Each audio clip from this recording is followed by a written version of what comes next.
Director for Pinellas County Government with the latest updates on the storm recovery. I am joined today by Kathy Perkins, Emergency Management Director, as well as Kelly Levy. She is the Public Works Director, and we will be providing some updates. As of 4 o'clock yesterday, access to the barrier islands is open to all. We have a reminder for everyone, if you don't have business there, if you don't have property there, if you're not there to do work, please be mindful of the residents and the business owners who are returning, who have a long road to recovery. It takes our whole community effort to rebuild and recover, and so we ask for your understanding and for your patience. We know that a lot of people are curious about what is happening, what activities are going on there, but at this time, it is best that you give them that space and kind of stay off the islands if you don't have to be there.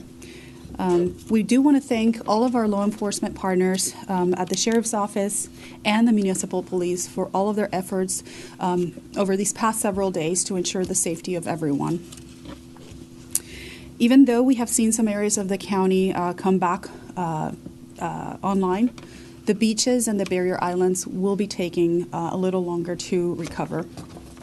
We do know the importance of tourism to our local economy, but we do need to ensure that our residents and our businesses are taken care of first and foremost.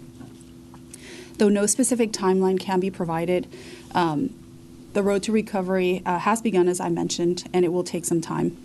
In the meantime, if you are visiting us, if you are a local and you're trying to find opportunities to get away from all of the stress that our community has been dealing with, and you have that opportunity, there are many things you can do that do not involve the beaches. So we encourage you to visit our tourism webpage and to look at other opportunities that you can take advantage of with your family and children. County staff is currently assessing the status of the beaches and impacts of the sand movement caused by Hurricane Helene. Once we have that assessment, we will be able to plan our next steps, and we will be sharing those with you. As far as sand, we've gotten a lot of questions from property owners who have returned and they are seeing sand on their property. What do I do? If the sand is clean and it's ended up on your property, you can return it to the beach and the dune above the high tide line or the mean high water. It must not have stains, odors, debris, and you must not place it over dune plants, turtle nests, hurricane-generated debris, or construction debris. If you have any questions, you can always visit disaster.pinellas.gov. As far as water and sewer, I have an update to share. We currently continue to have a lot of our crews out on the islands doing a lot of the restoration work. We have more than 100 Pinellas County Utilities workers and crews from St. Pete and the state actively working across sites in St. Pete Beach, Treasure Island, and Tierra Verde. They're repairing broken pipes and they're repairing pump stations. Again, if you see our crews out there, give them the space. They need to be able to do the restoration work. We have 45 trucks working across the barrier islands, and you will see our crews in their appropriate uniform, whether on foot or using their county branded truck. We have 25 pump stations that continue to be offline. However, we have restored 120 of those pump stations. Our primary goal is to get the water and the water pressure restored to the barrier islands, and our crews are working around the clock. Our secondary goal is to repair the Gulf Beach water booster station. They're conducting some tests today, and we'll be able to provide additional information once those are completed and return normal. The boil water notice remains in effect for Tierra Verde, St. Pete Beach, and Treasure Island. I will now turn it over to Kathy Perkins, our Emergency Management Director. Thank you. Good morning. We continue to deploy as many assets and resources out in the field to our impacted communities. We have opened a disaster recovery center, so that's a location where people can go in person and work with FEMA personnel to sign up for assistance, and that's located at the Largo Public Library at 120 Central Park Drive in Largo. It's a centralized location. You can get information and services related to disaster recovery, including federal assistance, application assistance, translation, and accessibility services will be on there, as well as access to computers and phones and other disaster-related resources. For more information and our hours of operation, you can find that on our website at disaster.pinellas.gov.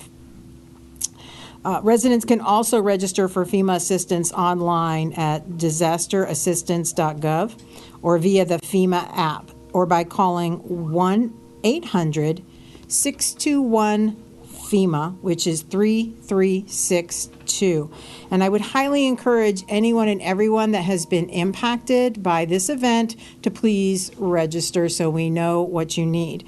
And if you are in need of food, clothing, and sheltering, and identify that with the FEMA representatives or online, this can help get some expedited assistance to you. So getting you some monetary relief within even a couple of days. So really important that you call that number if you need information. FEMA also has their disaster survivor assistance teams going throughout the county into impacted areas to help people register for this event. And unfortunately, we probably have people out there that were impacted for both Debbie and Helene. So these sites and the FEMA information, you can register for if you were impacted for Debbie, if you were impacted for Helene, or for both. So please make sure that you're registering and getting the information.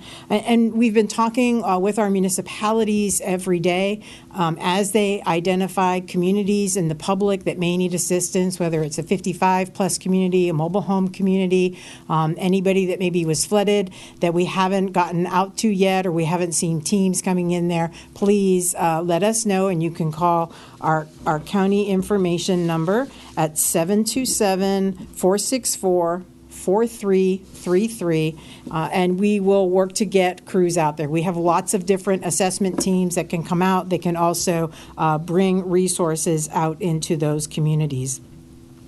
We've opened up more points of distribution that we call pods in Reddington Shores, Lake Vista Park. And that makes a total of 5 pods where hurricane-affected residents can receive free food, water, and tarps while they last. And again, we have all of that on our website at disaster.pinellas.gov. And our communications department is putting out flyers on a daily basis in impacted areas where people may not have phone or internet access. So that way we can make sure that everybody knows where assistance is available. And PSTA is now running the trolley again along the beach, and they're also running buses. So if you need to get on a bus or get a ride to be able to get to one of these pods to pick things up, that assistance is out there. The other thing that we're doing is we're currently coordinating with the Florida National Guard. They graciously offered to set up mobile feeding and taking water out, so they're driving through impacted communities.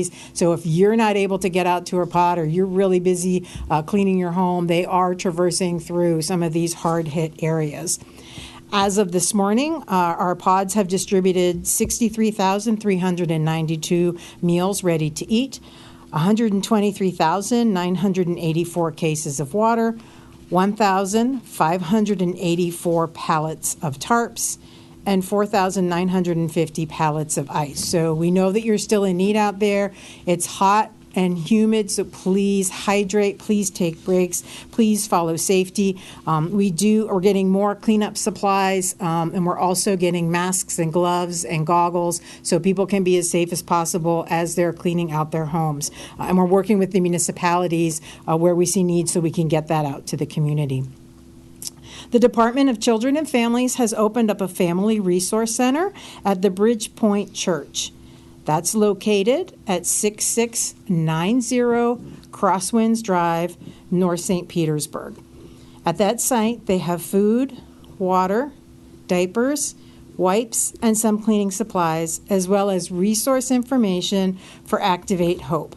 and that's a statewide program where people can get additional assistance. It's really vital that we have a comprehensive assessment of the damages to help us qualify for federal aid and turn on as many assistance programs as possible. Please continue to report your damages of your home, your business, or even if you see damages to public infrastructure. That really helps us get out there and fix all of those things. As of this morning, we had 364 businesses that were reported as damaged or destroyed, with an estimate of $49 million in damages. And I'm sure as the days continue, we'll hear more about that. And if you heard yesterday, the county administrator, when he was talking about the damages to the residences, we're estimating over $2 billion damages to our residential areas. So all of that continues. We are out there starting in the unincorporated area, doing substantial damage assessments, taking a closer look at homes, how badly were they damaged, what level of repairs may they need, or unfortunately, maybe if the home cannot be repaired. So we're out there doing that now. And again, all of the folks that are out there doing that will have government ID. They'll be identified as government workers, so that way you know that they're coming to you, and we'll be putting out more information through our public information officers to make sure that you guys are as safe as possible when you're sharing information or letting anybody come onto your property and look at those damages. We'll also be working on setting up emergency permitting. So our Building and Development Review Services group is expediting emergency permitting for residents and businesses who qualify. So we'll be putting that information out as we get everything stood up. Again, the individual assistance, I really want to encourage everybody to register through FEMA. And again, you can call 1-800-621-3362 or visit disasterassistance.gov to start your application. And as I mentioned, FEMA does have crews out on the street, so these disaster survivor assessment teams, again, they will be identified as FEMA employees. They have a FEMA ID. They're wearing clothing that identifies them as FEMA. So please make sure you're not giving your personal information out to people that are not identified as government officers. And if you don't feel comfortable giving it out to someone, again, you can visit that website or call that phone number. Feeding Tampa Bay continues to be an amazing partner with us, and they've distributed over 25,000 meals through county-supported sites. And there's much, much more feeding going on in the communities, just a tremendous outpour from local businesses and food trucks. And Feeding Tampa Bay has food pantries all over the county that is working to support everybody. You can, again, visit our website to get all of that information, disaster.pinellas.gov, to find a pantry or an event closest to you.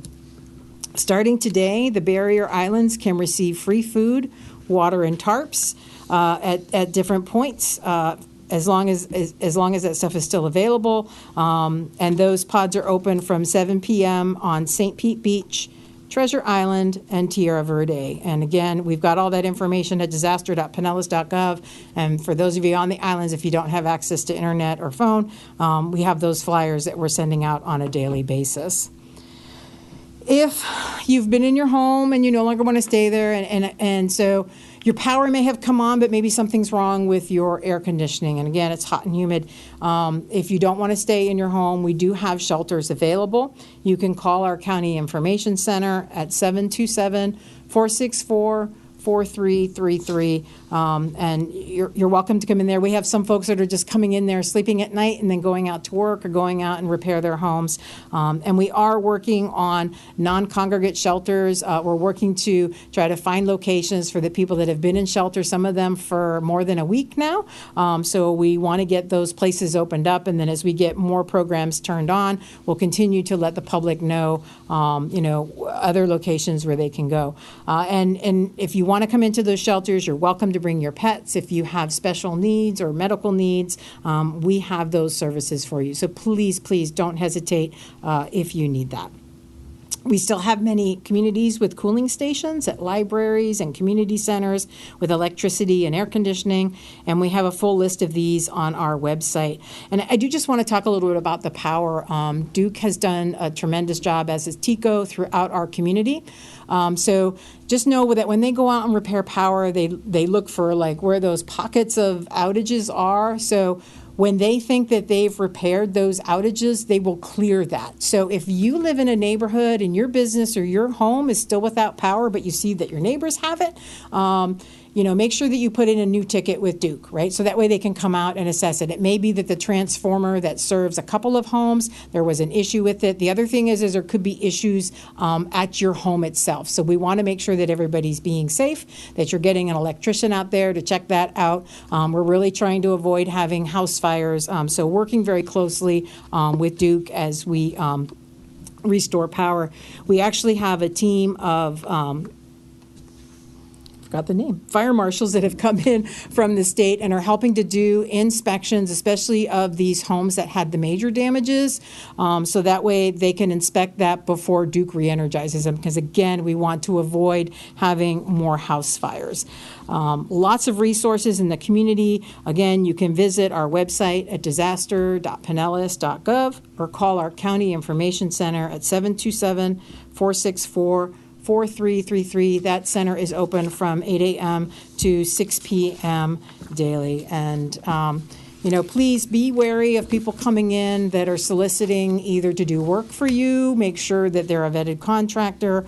And also, if, you've got people that are posting things saying they're collecting things for disaster victims, please make sure that you're giving to a credible entity. I heard this morning that St. Pete is going to be standing up some collections just for people in the city of St. Pete. So please make sure you're doing that through a vetted, verified agency. And if you do suspect any fraud in the community, whether with people coming out or agencies that you see online, you can report that to 727-464-6200. And now I'll turn it over to Kelly Hammer-Levy to talk about all of the debris efforts.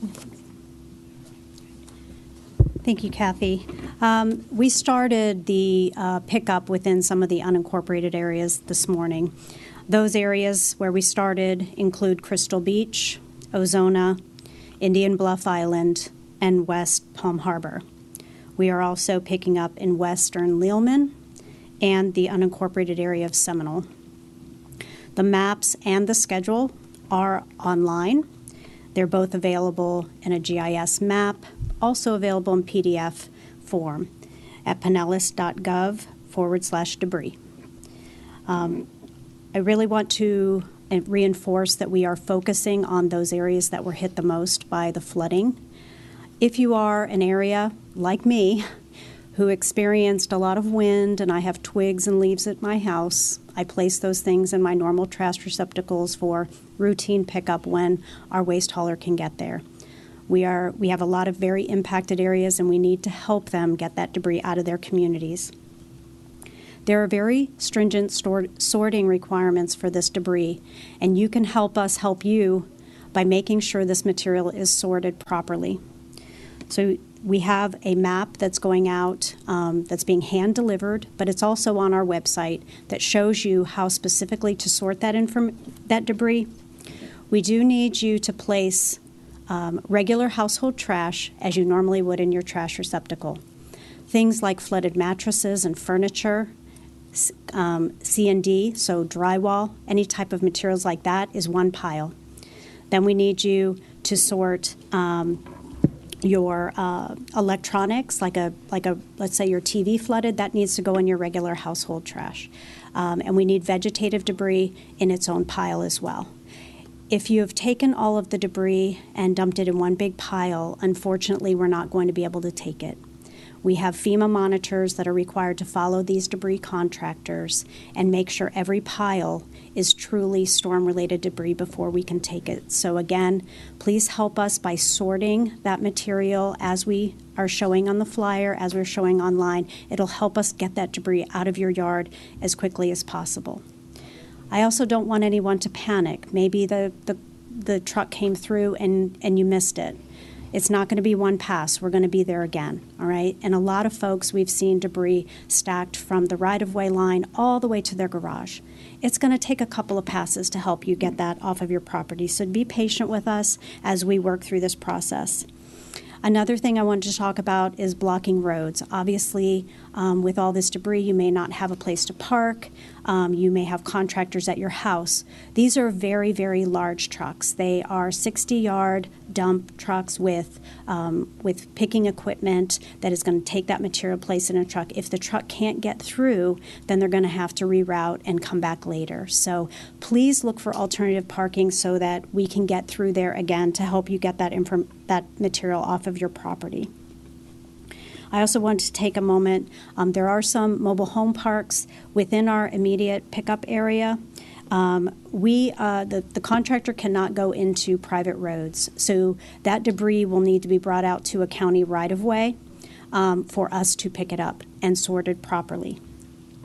Of course, we do have the stand-up sites as well for unincorporated residents. That information is on the county website, and if you feel like that is a better option for you, those will remain open. Again, bringing that material straight there, and we will sort it as it's removed from your truck or your trailer. We've had a lot of commercial haulers requesting information as well, and we have loaded those resources up to the website, again, pinellas.gov/debris. It's a specific page for debris management, and there are resources there for commercial haulers, and as we have more resources to support commercial haulers, we will have that information there available to you. The map, and again, I want to reinforce the map and the schedule for the pickup at your home is online and available.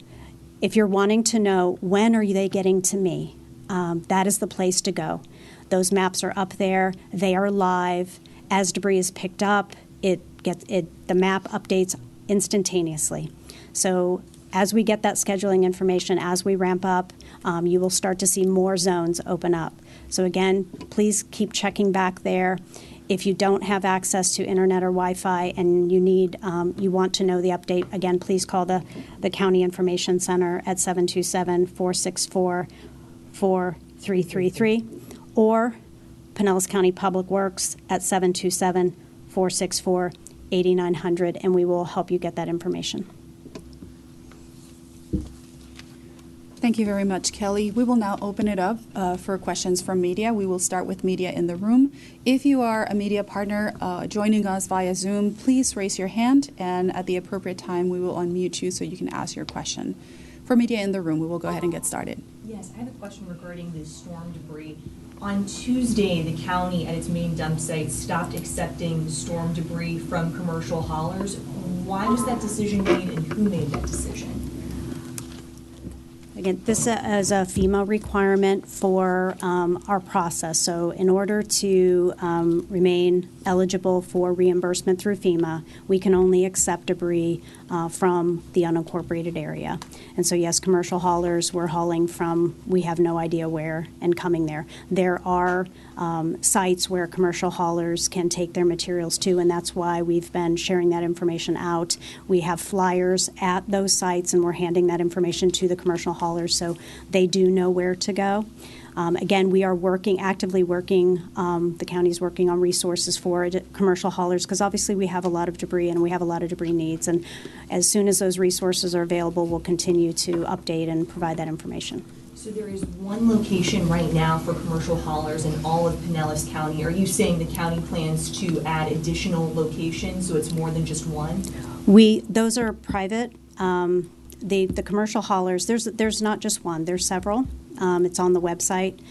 They accept different types of debris. So you have to understand what type of debris. Some of them only accept C&D, and then there are some that accept metals, from white goods and things like that. So they have different certifications through the state to accept that debris, so they have to work within their area. But we do understand that commercial debris is a challenge, and there's a team working on evaluating what our options are. In FEMA, they made the decision for it to be this way because at least commercial haulers we've spoken with have said this is different than in the past where they couldn't come directly to the county site. The sites that we have set up for unincorporated, so this is the, FEMA reimbursement process. We have to document where that debris came from, and the county serves that unincorporated area. So that's how we have to document that. As far as, solid waste, as in the landfill and the waste energy plant, that's a separate function of the county, and so that they do not accept this debris. But we do understand at the county level that commercial debris is a challenge, and we're actively looking at what our options are to help support that community. Any other questions? All right, let's go ahead and take some questions from media partners via Zoom. No questions on Zoom at this time. Okay, thank you very much.